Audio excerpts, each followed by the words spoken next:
अस्सलाम वालेकुम। बोली न्यूज़ हेडक्वार्टर्स में खुशामदीद। मैं हूं मोहम्मद कामरान। मैं हूं महविश तबस्सुम और मैं हूं सहरेश जुहेब। ये सब आपको बताएंगे, लेकिन बुलेटिन के आगाज में आपको खबर दें। कराची में एमक्यूएम पाकिस्तान की तरफ से कराची हुकूक रैली, डॉक्टर खालिद मकबूल सिद्दीकी रैली की क़यादत में निकाली गई रैली अपनी मंजिल की जानिब गामजन है। रैली की वजह से ट्रैफिक की रवानी भी मुतासिर हुई है। आपको बताते चलें कि कराची में एमक्यूएम पाकिस्तान की जानिब से कराची हुकूक रैली निकाली गई। डॉक्टर खालिद मकबूल सिद्दीकी इस रैली की क़यादत कर रहे हैं। रैली अपनी मंजिल की जानिब गामजन है, जबकि रैली की वजह से ट्रैफिक की रवानी भी मुतासिर है। मज़ीद बात करेंगे हम अपने नुमाइंदे मोहम्मद सलीम से। मोहम्मद सलीम, बताइएगा इस हवाले से।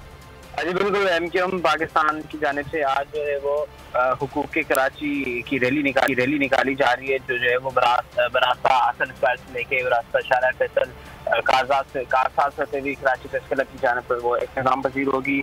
उसके बायस ट्रैफिक भी जो है वो शदीद जाम हो गई है। एमक्यूएम पाकिस्तान की रैली के बायस हसन स्क्वायर के करीब जो है वो ट्रैफिक जैम हो गई थी और यूनिवर्सिटी रोड पर गाड़ियों की लंबी कतारें लग गई थी। राशिद मिनास रोड और शारा फैसल पर भी ट्रैफिक शदीद जाम हो गया था।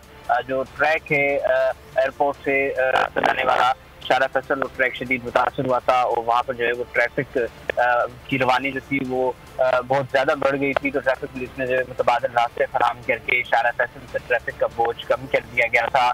इस रैली की क़यादत जो है वो डॉक्टर खालिद मकबूल सिद्दीकी कर रहे हैं। अब से कुछ देर बाद की रैली जो है वो कराची प्रेस क्लब पर पहुंचेगी, वहाँ पर जो है वो इख्तिताम पजीर हो जाएगी और जो है एमक्यूएम पाकिस्तान की जो मुख्तलिफ रहनुमा है वो रैली से जो है वो खिताब करते हुए कराची प्रेस क्लब पहुंचेंगे और कराची प्रेस क्लब पर जो आखिरी खिताब होगा उसके बाद ये रैली इख्तिताम पजीर हो जाएगी। ठीक है, बहुत शुक्रिया मोहम्मद सलीम, आप हमें अपडेट कर रहे थे। वज़ीर-ए-आज़म के मुआविन खुसूसी शहबाज गिल के ऑपोजिशन पर वार, कहा बिलावल सीवी लेकर वाशिंगटन जा रहे हैं, वो नौकरी लेने जा रहे हैं। खेलने कूदने वाले बच्चे को पर्ची चेयरमैन बना दिया गया है। माजी में मुआहिदों के तहत अमरीकी मफादात के तहफ़्फ़ुज़ ड्रोन हमलों की इजाज़त दी गई। पीपल्स पार्टी वालों को ऐसी डील्स नहीं करने देंगे, अब किसी को कौमी मफादात का सौदा करने नहीं देंगे। वज़ीर-ए-आज़म के मुआविन खुसूसी शहबाज गिल ने वाज़ेह कर दिया।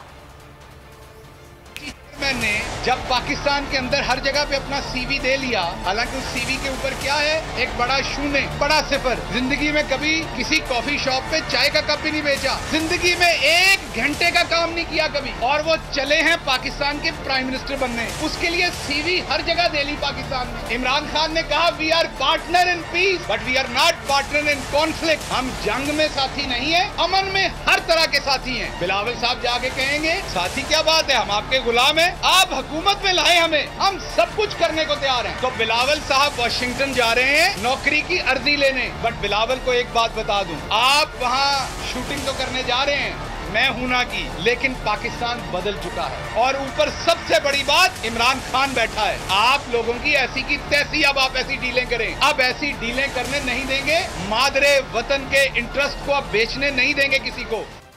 नैब जाली अकाउंट्स केस में आसिफ जरदारी से 33 अरब रुपए वसूल कर चुका, तकरीबन 20 करोड़ डॉलर्स बनते हैं। असल मुकदमा 5000 अरब के लगभग है। विफाकी वजीर इत्तलात फवाद चौधरी का ट्वीट मजीद लिखा कि इस वसूली से आप अंदाजा लगा लें कि मुल्क में करप्शन की क्या सता रही है, हुक्मरानों ने सिंध और पाकिस्तान को कैसे लूटा है। वज़ीर इत्तलात सिंध नासिर शाह ने कहा है कि पीपल्स पार्टी पर सिंध कार्ड इस्तेमाल करने का इल्ज़ाम लगाया जाता है, लेकिन सिंध कार्ड नहीं पाकिस्तान कार्ड इस्तेमाल करते हैं। मीडिया से गुफ्तगू में उन्होंने कहा कि काम करते हैं, काट नहीं करते।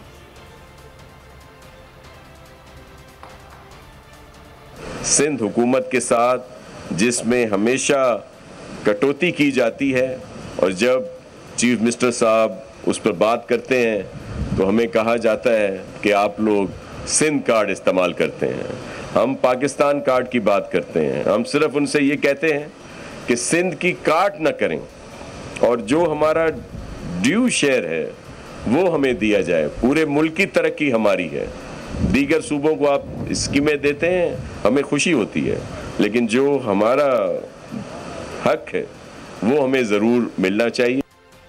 पीर को अकेला नैब के कराची ऑफिस जाऊंगा, जमानत भी नहीं करवाऊंगा, कहूंगा तहकीकात करें। वज़ीर तालीम सिंध सईद गनी का ऐलान का। अलीम आदिल शेख का नाम लेने पर नैब पीछे आ गई।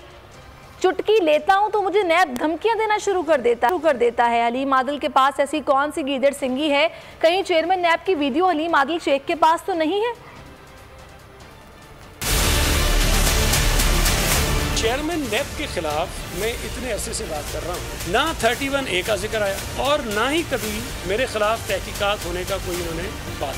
ये हलीम आदिल शेख के पास वो कौन सी गिदड़ सिंगी है कि अगर मैं ये कहता हूँ कि भाई इसको गिरफ्तार करो, इसका नाम ECL पे डालो, तो पूरी की पूरी नैब जो है वो छल पड़ती है। ये जो वीडियो है ना, जो मैं कहता हूँ कि एक वीडियो ने कहीं का नहीं छोड़ा चेयरमैन नैब को, कहीं ये वीडियो हलीम आदिल शेख के पास तो नहीं है। पीर की सुबह मैं नैब के दफ्तर में जाऊँगा और अपने 2-4 जोड़े साथ ले जाऊँगा और जाकर उनको बताऊँगा कि मैंने जमानत नहीं करवाई है, मैं आपके पास हाजिर हूँ, मैं कानून को मानने वाला हूँ। अगर मेरे खिलाफ कोई शिकायत है जिसकी आप तहकीकात कर रहे हैं, मुझे गिरफ्तार करो भाई। चीनी की कीमतें जब बढ़ी तो फूड शुगर कमीशन बनाया, हुकूमत के कमीशन की रिपोर्ट आई, उस रिपोर्ट पर कोई कार्रवाई नहीं हुई। हुकूमत ने कहा कि हम इसकी फॉरेंसिक कराएंगे, वो फॉरेंसिक भी FIA से करा ली। उसके बाद कहते हैं कि जी हमारे जो इनके सेनेटर हैं अली जफर साहब, वो फैसला करेंगे कि जी ये इस पर क्या होना चाहिए। शुगर मिल्स का वकील था, उनका वकील था वो जहांगीर तरीन का, पता नहीं और लोगों का वकील था वो खुद।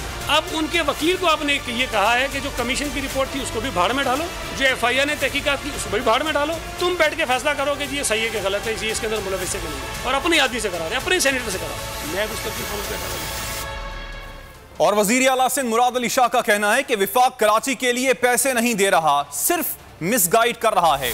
हमें जो दिया जाता है वो हमारा आईनी हक है, कोई एहसान नहीं। सऊदाबाद से थद्दू नाला सड़क के इफ्तिताही तकरीब से खिताब में वजीर आला ने कहा कि पीपल्स पार्टी खिदमत में सबसे आगे है, हम पर तनकीद होती है, तनकीद सुनने के आदी हो चुके हैं, सहाफ़ी हमारा अच्छा काम नहीं सामने लाते, कराची में बूंदाबांदी भी हो जाए तो दिखाया जाता है समंदर बह रहा है। उन्होंने कहा कि कराची के लिए 992 अरब रुपए के मंसूबों पर काम जारी है, 10 माह में तीसरे मंसूबे का इफ्तिताह कर रहे हैं। उनका कहना था कि मुझे बजट तकारीर करते हुए 12 साल हो गए हैं, तकरीर ना करने से फर्क नहीं पड़ता, जो तैयारी करके आए थे उनके खिलाफ साजिश हो गई। उन्होंने कहा कि कराची के पार्क्स पर कब्जे करने वालों की इंक्वायरियां भी शुरू हो चुकी हैं, औरंगी और गुज्जर नालों के मुतासरीन को प्लॉट्स दिए जाएंगे। हुकूमत सिंध के ऊपर तनकीद बहुत होती है, तनकीद हम सुनने के इतने आदी हो गए हैं कि अगर किसी और की कोई तनकीद होती है हम कहते हैं भाई कोई मसला तो नहीं है, इसलिए कि और कहीं आज मैं देख रहा था यहाँ पे अगर हल्की सी बूंदाबांदी आ जाए, कहीं 2-3 इंच पानी खड़ा हो जाए तो उसको ऊपर से नहीं बनाते कैमरा, बड़ा तरीका होता है, वो फ्लोर के लेवल पे आके दिखाते हैं कि लगे कि वो समंदर बह रहा है। साल के अंदर 3 प्रोजेक्ट तैयार किए, आगे और तेजी आएगी। बड़ी क्रिटिसिज्म होती है, बड़ी स्पीच एक हुई थी असेंबली के अंदर, उसके बाद शोर हंगामा डाला। 12वां साल है बजट देते हुए और बजट की तकारीर करते हुए, और मुझे कोई फर्क नहीं पड़ता एक तकरीर अगर नहीं की तो, लेकिन जिसके खिलाफ साजिश हुई थी वो सोच ले, मुझे क्या फर्क पड़ता है भाई। मैं 12 साल 3-3, 4-4 घंटे भी बोला हूँ, लेकिन जो तैयारी करके आए थे और जिनके खिलाफ साजिश हो गई वो जरा सोचे। जैकबाबाद में पीपल सेक्रेटेरिएट से गिरफ्तार कारकुनान और सूबाई मुशीर एजाज जाखरानी के कजन को 2 रोज़ा जिस्मानी रिमांड पर पुलिस के हवाले कर दिया। मुल्जिमान पर नैब टीम सक्खर पर हमले, तशद्दुद और गाड़ियों के शीशे तोड़ने का इल्जाम है।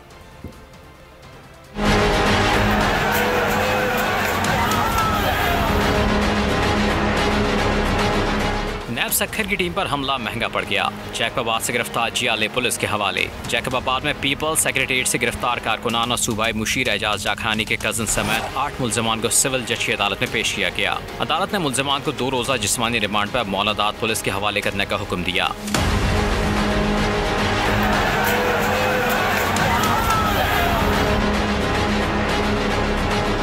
गिरफ्तार मुल्जिमान पर नैब सक्खर की टीम पर हमले, तशद्दुद और गाड़ियों के शीशे तोड़ने का इल्जाम है। नैब टीम ने 28 जून की शाम सूबाई मुशीर जेल खानाजाद एजाज जाखरानी के घर पर छापा मारा था।